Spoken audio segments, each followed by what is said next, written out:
You listen to me, you go to the top. Bobby! Bye-bye!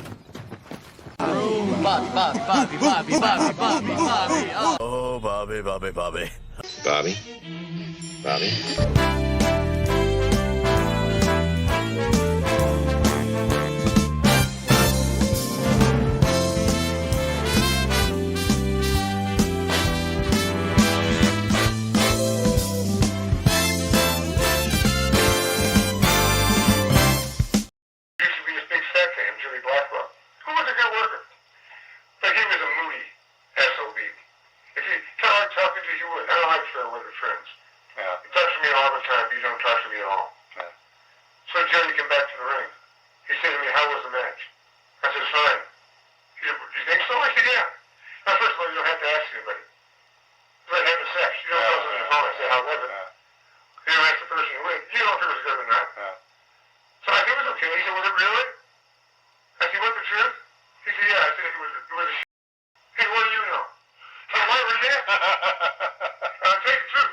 When Bruiser kind of took you under his wing, I mean, you saw what type of person he was, and you weren't influenced by it at all.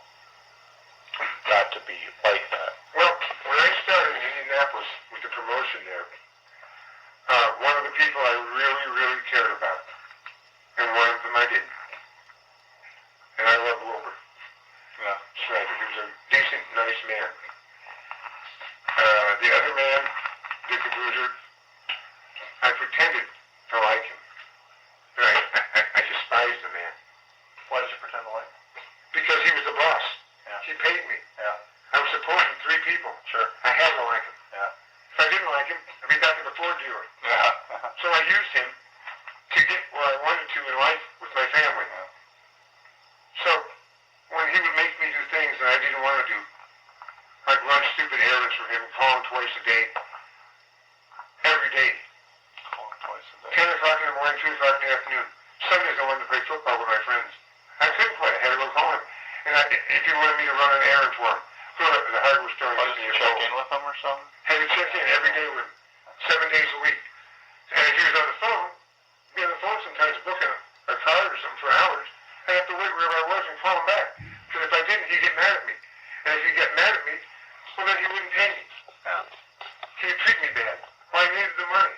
So I kissed his ass for all those years to make a living. And then I finally went to the AWA, to Vern Gagne. And I no longer needed him. So I no longer ever worked for him again.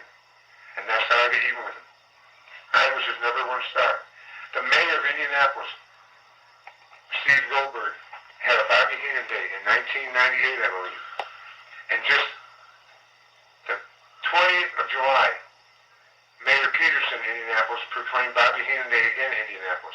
No wrestlers ever had a day for themselves in Indianapolis. Not even Dick the Bruiser, except me. 2 days. Yeah. So that's how over I was in Indianapolis.